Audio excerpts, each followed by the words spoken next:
Boomtown Rats have announced that they are to reform for a performance at the Isle of Wight Festival. It sounded almost silly, a playful melody, a piano riff that could have come out of a cartoon, a sarcastic hook so universally relatable it became a pop culture catchphrase.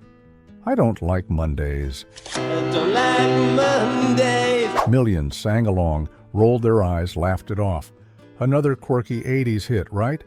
But they didn't know where those words came from, didn't know who said them first, didn't know what she was looking at when she said them, or what she'd just done. Because those 5 words weren't the invention of a clever songwriter. They were ripped from the mouth of a 16-year-old girl moments after she'd opened fire on an elementary school playground. 8 children wounded, 2 adults dead, dozens of lives shattered. And the shooter's reason? I don't like Mondays. This livens up the day. This is not just the story of a hit song. It's the story of how that line traveled from a blood-stained window in San Diego to the top of the UK charts, of how a punk band accidentally became the soundtrack to one of the first school shootings in American history, and of the man who wrote the song, then spent the next 40 years wondering if he should have. Because once a song escapes into the world, you can't take it back. But should it have been sung in the first place? If you want to hear the real stories behind the hits, the ones they don't play on the radio, subscribe to Behind the Hit. We uncover the shocking, heartbreaking, and unforgettable truths buried in the music you thought you understood. Like, subscribe. And let's pull back the curtain, one song at a time. January 29th, 1979. The sun had barely crested the rooftops in San Diego's suburban college area. Cleveland Elementary School sat quiet, its front gates just beginning to fill with children arriving for another day of classes. There was no alarm, no threat, no warning, just the sound of footsteps on pavement and the click of a window opening across the street. Inside that modest ranch-style house, Brenda Ann Spencer knelt behind a rifle. No emotion on her face, just stillness, like a hunter waiting for her moment. And then she opened fire. Within seconds, screams erupted. 8 children fell, bleeding, on the cold pavement. 2 men, Principal Burton Ragg and custodian Mike Suture, rushed to help them. They were both gunned down. Police scrambled to locate the shooter. For a while, no one knew where the bullets were coming from. Was it a drive-by? A sniper? Eventually, eyes turned to the modest house directly facing the school. Brenda Spencer wasn't hiding. She was watching. Police set up a perimeter. Neighbors were evacuated. A standoff began. She refused to come out. Hours passed. Tension grew. And then, finally, officers made contact. They asked her why she'd done it. Her answer chilled them to the bone. "I don't like Mondays," she said. "This livens up the day." She said it with no regret, no fear, just boredom. That quote traveled across the country like wildfire. Every newspaper headline screamed it. And somewhere, across the ocean in London, a man read that quote and couldn't forget it. He wasn't a detective or a psychologist. He was a musician, and he was about to turn that sentence into a song that would change his life and stir a moral debate that hasn't ended since. In 1979, the Boomtown Rats were still scrapping for respect. An Irish rock band in a British punk scene, they didn't exactly fit in. Too smart for pure rebellion, too political for pop, too melodic for hardcore. But their frontman, Bob Geldof, had a gift. He wasn't the best singer. He wasn't the prettiest face on stage, but he could see things. He absorbed headlines like novels. He studied people. And he didn't just want to entertain, he wanted to provoke. So when he came across the Associated Press wire that quoted Brenda Spencer's words, it froze him. "I don't like Mondays," he repeated it out loud. There was something horrifyingly casual about it, and that's what made it unforgettable. He jotted the line down. He didn't know what he'd do with it yet. He just knew it meant something. Later that week, the band was in Georgia, playing clubs and riding on the road. Geldof showed the line to keyboardist Johnny Fingers, who started playing a gentle, skipping melody on the piano, and just like that, the song poured out. Not over days, not even hours. In 30 minutes, it was done. Lyrics, chorus, structure, a bouncy, almost nursery rhyme track about a mass shooting. But was it a protest, an attack, a cry for help? Or was it just what the world sounded like now? Geldof didn't know, and he had no idea how much bigger the reaction would be than the tragedy itself. The band entered the studio unsure what they were making. The melody was deceptively upbeat. The lyrics, a litany of absurdity and numbness, felt dangerously close to trivializing tragedy. Lines like, "The silicon chip inside her head gets switched to overload,"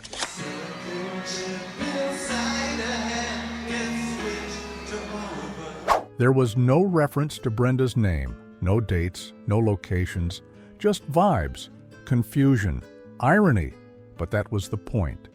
Bob Geldof said the song was never meant to explain the shooting. It was meant to fail to explain it. Because how do you explain something like that? You don't. You just reflect the madness back at the world and let them sit in it. Producer Phil Wainman helped craft a lush, sweeping arrangement that sounded almost orchestral at times, contrasting the coldness of the lyrics with a warmth the story didn't deserve. The band knew it was risky. Even Geldof wondered if it would be banned. But they also knew they had something no one else had, not a hit. A mirror, a song that didn't provide answers, but made you feel the absence of them. They sent the track to their label. It wasn't supposed to be the lead single.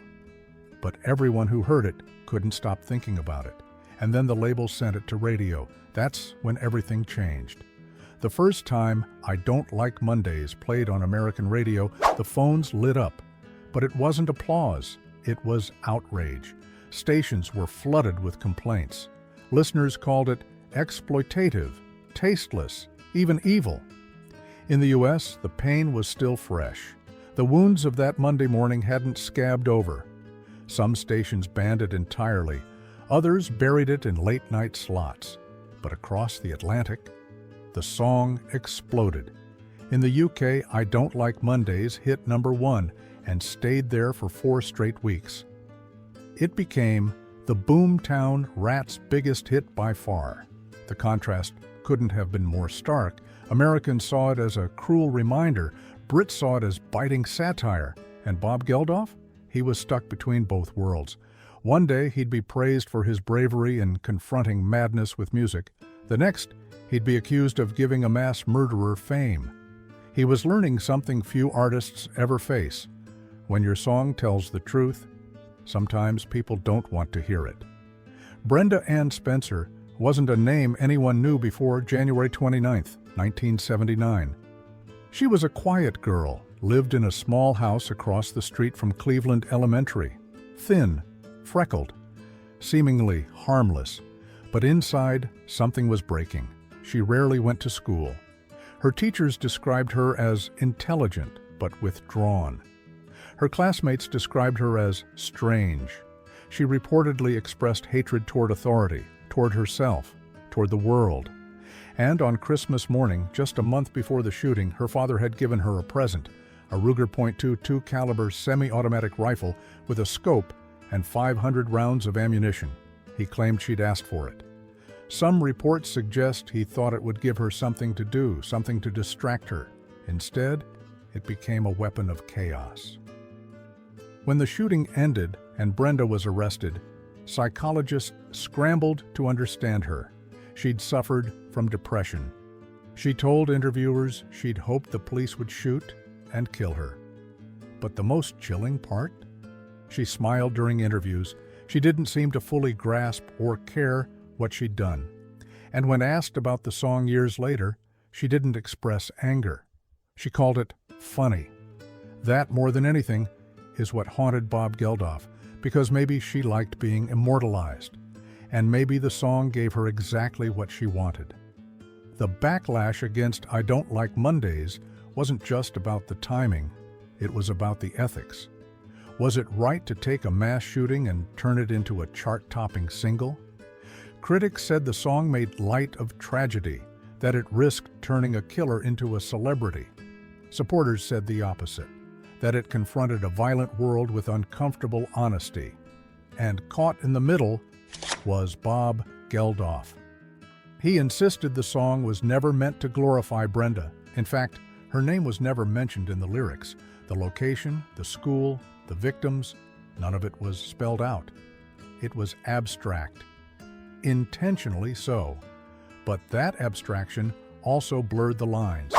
The average listener didn't know what it was really about. They hummed along. They laughed at the irony. Can't stop in the playground now. She wants to play. And Geldof began to worry. Was the message too subtle?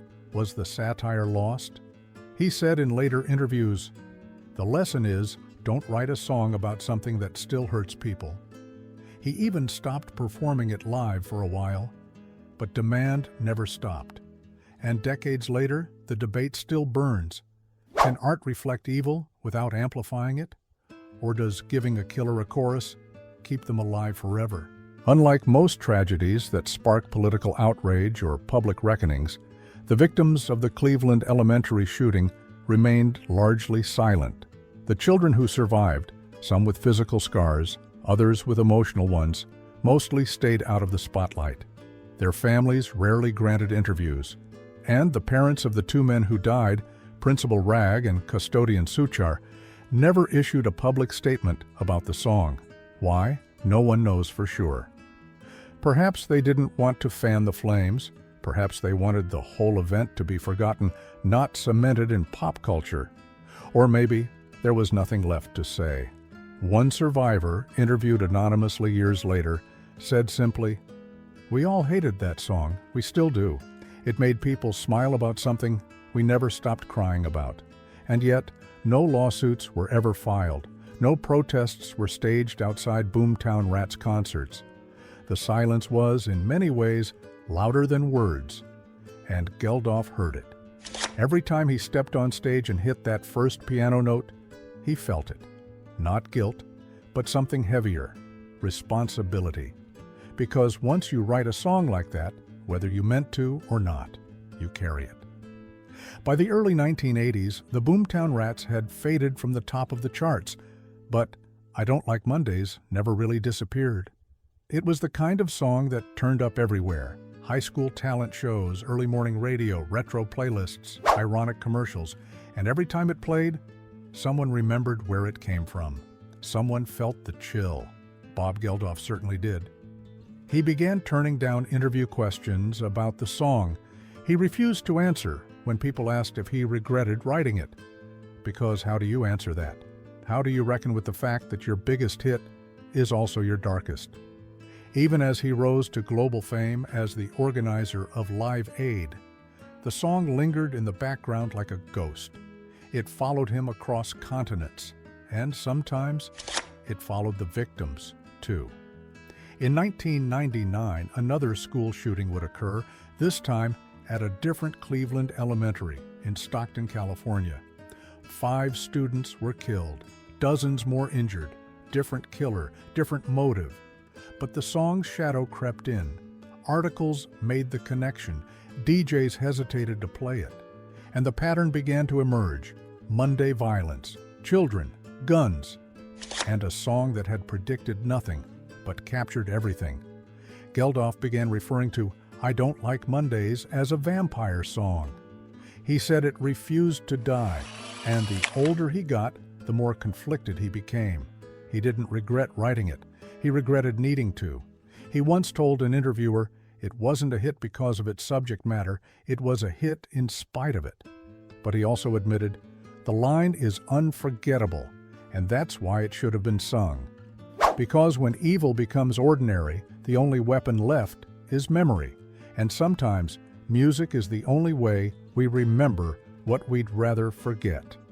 Brenda Ann Spencer remains in prison today. Now in her 60s, she's been denied parole repeatedly. Each time, the board cites her lack of remorse, her evasive answers, her risk to society. In 2022, her latest bid was denied again. She won't be eligible for parole for years, and yet. Her quote remains immortal, not in textbooks, but in lyrics. Bob Geldof has never spoken to her, never wanted to. He once said, "If I met her, I wouldn't even know what to say." But the song endures because it's not about her anymore, it's about us.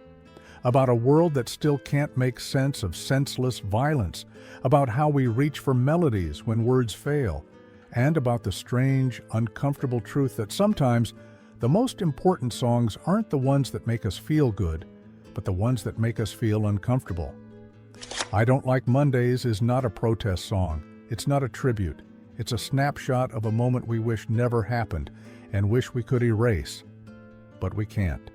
Because the moment you forget history is the moment you repeat it. So maybe the song doesn't glorify the shooter. Maybe it doesn't even condemn her. Maybe it just stares her in the face and says, "This is what you did, and no one will ever forget." And maybe that's enough. Now that you know the truth behind I Don't Like Mondays, what do you think? Should the song have ever been written? Did it cross a line, or did it draw one we needed to see? Let us know in the comments. And if this story made you look at a song differently, you're not alone. Subscribe to Behind the Hit for more stories like this, where we uncover the real meanings behind the music you thought you understood.